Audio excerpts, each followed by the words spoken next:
بسم الله. السلام عليكم ورحمة الله وبركاته.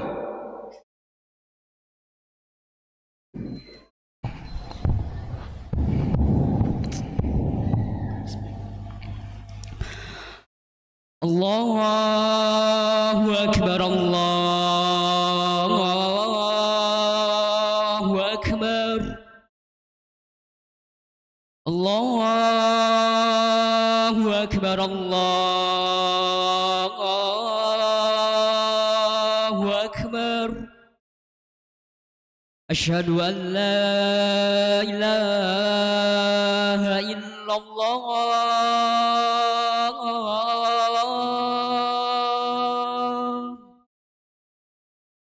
أشهد أن لا إله إلا الله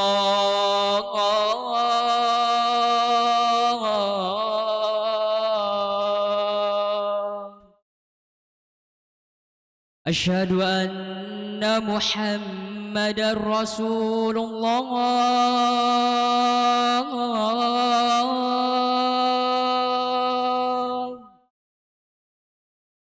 أشهد أن محمدا رسول الله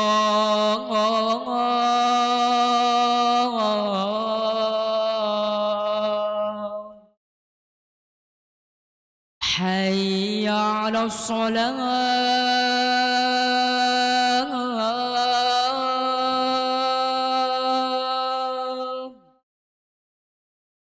حي على الصلاة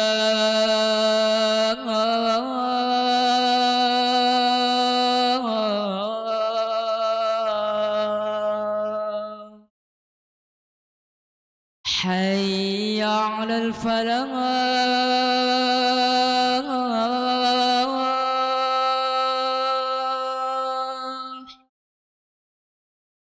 حي على الفلاح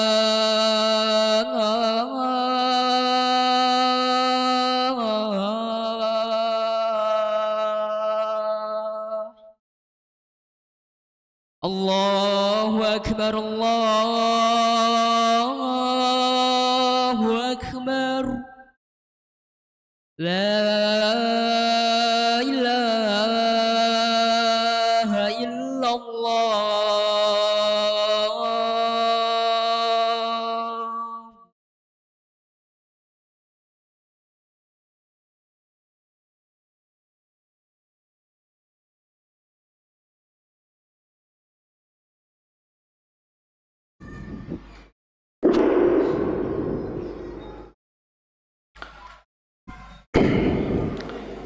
إن الحمد لله نحمده ونستعينه ونستغفره ونتوب إليه ونعوذ بالله من شرور أنفسنا ومن سيئات أعمالنا من يهده الله فلا مضل له ومن يضلل فلا هادي له أشهد أن لا إله إلا الله وحده لا شريك له وأشهد أن محمدًا عبده ورسوله لا نبي ولا رسول بعده اللهم صل وسلم على نبينا وحبيبنا محمد وعلى آله وأصحابه ومن تبعهم بإحسان إلى يوم الدين وسلم تسليما كثيرا لقد قال الله تبارك وتعالى في كتابه الكريم أعوذ بالله من الشيطان الرجيم بسم الله الرحمن الرحيم يا أيها الناس اتقوا ربكم الذي خلقكم من نفس واحدة وخلق منها زوجها وبث منهما رجالا كثيرا ونساء واتقوا الله الذي تساءلون به والأرحام إن الله كان عليكم رقيبا وقال في آية أخرى يا أيها الذين آمنوا اتقوا الله حق تقاته ولا تموتن إلا وأنتم مسلمون وقال أيضا يا أيها الذين آمنوا اتقوا الله وقولوا قولا سديدا يصلح لكم أعمالكم ويغفر لكم ذنوبكم ومن يطع الله ورسوله فقد فاز فوزا عظيما فإن أصدق الكلام كلام الله وخير الهدى هدى نبينا محمد صلى الله عليه وسلم وشر الأمور محدثاتها فإن كل محدثة في الدين بدعة وكل بدعة ضلالة وكل ضلالة في النار أما بعد معاشر المسلمين أوصيكم ونفسي بتقوى الله فإن من اتقاه وقاه ومن وقاه نجاه. Ma'asyiral muslimin jamaah sidang Jumat yang berbahagia rahimani Allah wa iyyakum. Wasiat yang ingin kami sampaikan di kesempatan yang berbahagia kali ini adalah wasiat Allah Subhanahu wa taala kepada seluruh makhluknya, kepada seluruh hambanya, agar kita senantiasa bertakwa kepada Allah Azza wa Jalla kapanpun dan dimanapun kita berada. Kemudian tak lupa salawat dan salam kita berikan kepada suri tauladan kita, Nabi kita Nabi Muhammad sallallahu alaihi wasallam beserta keluarga, sahabat dan juga umatnya yang senantiasa mengikuti beliau hingga akhir zaman. Ma'asyiral muslimin jamaah sidang Jumat yang berbahagia rahimani Allah wa iyyakum. Ramadan telah pergi meninggalkan kita semua. Sekarang kita sudah berada di bulan Syawal. Allah Subhanahu wa taala berfirman di dalam Al-Qur'anul Karim surat Al-Baqarah ayat 183. Ya insyaallah hampir seluruh dari kita menghafal ayat ini. Allah berfirman, a'udzubillahi minasyaitonir rajim. Ya ayyuhalladzina amanu, wahai orang-orang yang beriman, kutiba alaikumus shiyam, diwajibkan kepada kalian berpuasa, kama kutiba alal ladzina min qablikum, seperti orang-orang sebelum kalian juga kami wajibkan, la'allakum tattaqun, agar kalian bertakwa. Sesungguhnya puasa yang sudah kita lakukan di bulan Ramadan yang lalu, tujuannya adalah la'allakum tattaqun, agar kalian wahai manusia bertakwa kepada Allah. Ini adalah buah atau hasil dari capek kita, letih kita selama sebulan penuh kemarin di bulan Ramadan. Apakah sebulan yang lalu itu menghasilkan sebuah buah yang kita inginkan, atau justru itu hanyalah sekedar waktu-waktu yang terlewatkan? Sesungguhnya buah dari bulan suci Ramadan adalah ketakwaan yang diinginkan oleh Allah Subhanahu wa taala, agar kita bisa menjadi pribadi yang lebih bertakwa dari bulan-bulan sebelum bulan Ramadan.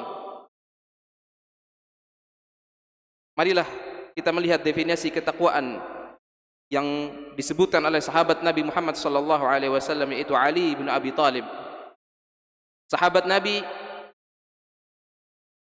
yang ia juga menantu Nabi sallallahu alaihi wasallam, Ali bin Abi Thalib. Apa beliau katakan? At-taqwa hiya al-khawfu minal jalil wal 'amalu bit tanzil wal qana'atu bil qalil wal isti'dadu li yaumir rahil. Sahabat Ali bin Abi Thalib mengatakan, ketakwaan sesungguhnya ialah yang pertama, al-khawfu minal jalil, takut terhadap Allah Subhanahu wa taala. Kita mempunyai rasa takut kalau amalan kita tidak Allah terima. Kita memiliki rasa takut ketika ingin berbuat sebuah kesalahan, ketika ingin melakukan sebuah kemaksiatan, karena kita ketahui bahwasannya Allah Subhanahu wa taala zat yang maha melihat, yang maha mengetahui. Kita takut kepada Allah Subhanahu wa taala terhadap hal-hal yang bisa mencelakakan kita, baik di dunia kita, apalagi nanti di akhirat kita. Kita takut kalau Allah menetapkan azabnya atas kesalahan-kesalahan yang kita lakukan. Karena sesungguhnya ujian dan cobaan Allah berikan sesuai dengan apa-apa yang kita lakukan. Kemudian yang kedua, pengertian at-taqwa yang disebutkan oleh sahabat Ali bin Abi Thalib adalah al-amalu bit-tanzil. Beramal terhadap apa-apa yang Allah turunkan di dalam Al-Quran dan juga melalui lisan Nabi sallallahu alaihi wasallam di dalam hadis-hadisnya yang sahihah. Kita beramal, kita beribadah, kita melakukan sesuatu sesuai perintah Allah. Kita menjauhi apa yang Allah larang. Kita melakukan sesuatu yang Nabi kita contohkan, yang Nabi kita lakukan, yang Nabi kita perintahkan, dan juga menjauhi segala apa yang Nabi kita larang, menjauhi segala apa yang Nabi tidak lakukan, terutama dalam hal-hal yang berkaitan dengan ibadah. Inilah makna al-amalu bit-tanzil, beramal dengan apa-apa yang Allah turunkan, baik di dalam Al-Quran ataupun di dalam hadis Nabi sallallahu alaihi wasallam. Kemudian yang ketiga adalah al-qana'atu bil qalil. Ketakwaan ialah kita mempunyai sifat qana'ah terhadap apa-apa yang Allah berikan kepada kita. Allah memberikan kita sedikit, kita syukuri. Allah memberikan kita banyak, lebih kita syukuri. Berapapun yang Allah berikan kepada kita dari nikmat, maka wajib kita syukuri. Dan ingat, hamba-hamba Allah yang bersyukur sangatlah sedikit, sebagaimana firman Allah Subhanahu wa taala. Allah berfirman, wa qalilun min ibadiyasy syakur. Dan sangat sedikit sekali, kata Allah, dari hamba-hambaku yang bersyukur. Kita bersyukur telah melewati bulan Ramadan. Betapa banyak mungkin yang kita kenal sebelumnya sudah Allah panggil. Kita bersyukur hingga saat ini masih bisa Allah takdirkan beribadah, melakukan amalan, bekerja demi menghidupi rumah tangga kita. Kita bekerja mengharap ridha Allah Subhanahu wa taala, mengharap pahala dari Allah Subhanahu wa taala, agar apa yang kita kerjakan menghasilkan, kemudian hasil tersebut bisa kita berikan kepada saudara dan keluarga kita.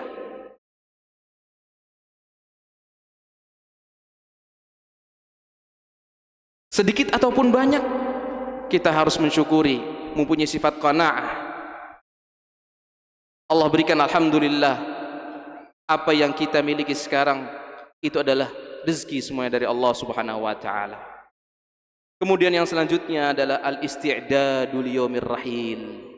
Ketakwaan ialah bersiap diri untuk hari yang akan datang. Sungguh kita hidup di dunia ini tidak akan lama. Mungkin sudah banyak di antara teman-teman kita yang sudah Allah panggil. Mungkin sudah banyak di antara saudara-saudara kita yang sudah Allah wafatkan. Nanti akan ada saatnya Allah akan panggil kita semua. Allah Subhanahu wa taala berfirman, kullu nafsin dha'iqatul maut. Sungguh setiap jiwa yang bernafas pasti akan merasakan yang namanya al-maut, kematian. Bisa jadi hari ini kita yang membawa jenazah saudara kita. Bisa jadi hari ini kita yang membawa jenazah tetangga kita. Namun esok adalah kita yang akan dibawa jenazahnya oleh saudara dan tetangga kita. Maka persiapkanlah sebanyak mungkin apa-apa yang bisa kita bawa untuk menuju alam yang abadi di sana, alam akhirat. Kata Allah Subhanahu wa taala, wa tazawwadu, bertakwalah kalian kepada Allah, fa inna khairaz zad at-taqwa. Sesungguhnya bekal yang paling baik yang dibawa oleh seorang hamba adalah ketakwaan di hadapan Allah Subhanahu wa taala. Karena nanti setelah kita masuki alam akhirat, yang mana alam pertama adalah alam barzakh, alam kubur, tidak ada yang mau menemani kita kecuali amalan-amalan kita, kecuali pahala-pahala kita yang telah kita kumpulkan selama kita hidup. Bukan harta benda yang kita miliki sekarang, bukan saudara-saudara, keluarga yang menemani kita hari ini. Mereka tidak akan mau menemani kita di alam kubur kita. Yang mau menemani kita di alam kubur kita yang begitu gelap adalah amalan kita, keyakinan kita kepada Allah Subhanahu wa taala, yang membuat kita bisa menjawab pertanyaan-pertanyaan dari malaikat munkar dan nakir di alam barzakh nanti. Oleh karenanya hendaknya seorang mukmin mempersiapkan segalanya. Kita tidak boleh merasa akan hidup dunia selamanya, mengumpulkan apapun demi bisa hidup di dunia.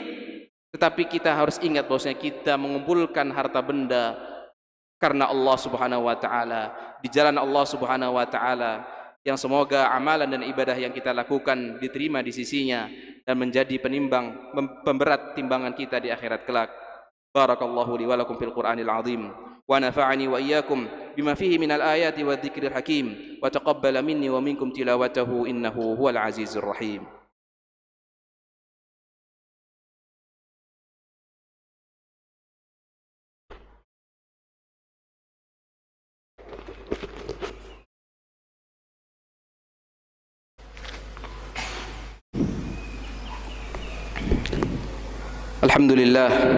Alhamdulillah ala ihsanih wasyukru lahu ala taufiqihi wa amtinanih. Thumma salatu wassalamu ala khairi bariyatihi Muhammadin ibni Abdillah wa ala alihi wa ashabihi wa man tabi'ahum bi ihsanin ila yaumiddin wa sallama tasliman katsira. Ayuhan nas, usikum wa nafsi bi taqwallah faqad fazal muttaqun. ثم صلوا وسلموا على نبيكم محمد وعلى آله وأصحابه أجمعين ومن تبعهم بإحسان إلى يوم الدين وسلم تسليما كثيرا. Di khutbah yang kedua ini, khatib ingin menyampaikan bahwasanya kita harus melakukan apa yang kita lakukan di bulan Ramadan. Kalaupun tidak persis, maka minimal ada ibadah-ibadah yang biasa kita lakukan di Ramadan, kita pun lakukan di bulan ini.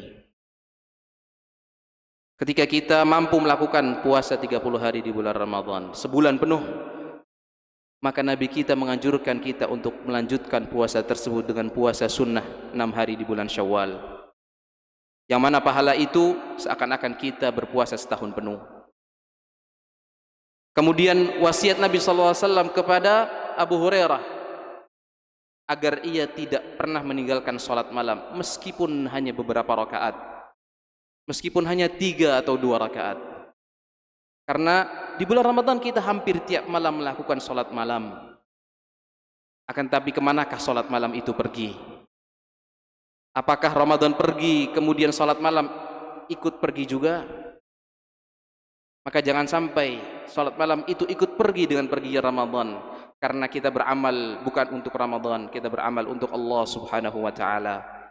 Dan juga menjaga bacaan-bacaan kita terhadap kitabullah, membaca Al-Quran semampu yang kita bisa. Semoga apa yang kita amalkan menjadi pahala kita di hari akhirat kelak. Dan terakhir, marilah kita berdoa kepada Allah Subhanahu wa taala di penghujung khutbah. Inna Allah wa malaikatahu yusalluna ala nabi ya ayyuhalladzina amanu sallu alaihi wa sallimu taslima. Allahumma salli ala Muhammad wa ala ali Muhammad kama sallaita ala Ibrahim wa ala ali Ibrahim wa barik ala Muhammad wa ala ali Muhammad kama barakta ala Ibrahim wa ala ali Ibrahim fil alamin innaka Hamidum Majid. Allahumma ighfir lil muslimina wal muslimat wal mu'minina wal mu'minat al ahya'i minhum wal amwat innaka sami'un qaribun mujibud da'awat ya qadiyal hajat. ربنا ظلمنا أنفسنا وإن لم تغفر لنا وترحمنا لنكونن من الخاسرين. ربنا آت نفوسنا تقواها وزكها أنت خير من زكاها أنت وليها ومولاها. اللهم أصلح ولاة أمورنا ووفقهم لما تحب وترضاه واجعل لهم بطانة صالحة من عندك يا أكرم الأكرمين. اللهم انصر إخوان المستضعفين في كل مكان. اللهم انصر إخوان المستضعفين في فلسطين وفي جميع أنحاء العالم يا رب العالمين. ربنا اغفر لنا ولوالدينا وارحمهما كما ربيانا صغارا. اللهم اشف مرضانا ومرضى المسلمين. ربنا آتنا في الدنيا حسنة وفي الآخرة حسنة وقنا عذاب النار وصل اللهم على نبينا محمد وعلى آله وصحبه أجمعين. سبحان ربك رب العزة عما يصفون وسلام على المرسلين والحمد لله رب العالمين. وأقم الصلاة.